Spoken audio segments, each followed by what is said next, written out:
Jæja Baldur, Keflavík í undanúrslitum, bikar, spiluðu þið á daginn. Já. Það verður bara göngutúr í úrslitaleikinn eða ekki? Nei, ég held nú ekki. Það vantar að koma með Remi inn í þetta sem að breytir náttúrulega liðinu þeirra og fyrir mér er Keflavík bara eitt sterkasta sóknarlið deildarinnar, þannig að ég sé engan göngutúr þarna framöndan. Þetta var nú samt svona nokkuð einfalt fyrir ykkur í sesta leikabóti.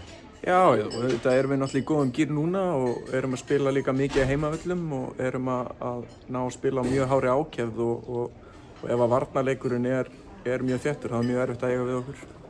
Eins illa þetta leit út í byrjun tímabils hjá okkur með þetta að ég var meiddur og þið voru að fá leikmenn inn og þetta var svona hingað á þangað einhvern veginn hjá okkur. Og virðist það vera að koma heim og saman hjá okkur þessar vikurnar?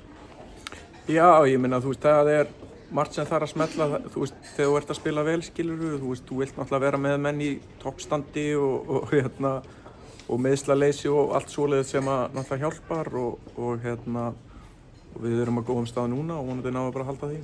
Stjarnan löngu verið þekkt fyrir að vera bikarlið. Þú mætti með Íslandsmeistaratitil í Garðabæ, þannig að nú er það Íslandsmeistaralið líka en þið væntanlega viljið halda í þessa sterku bikarhefð sem að Garðbæingar eru vanir.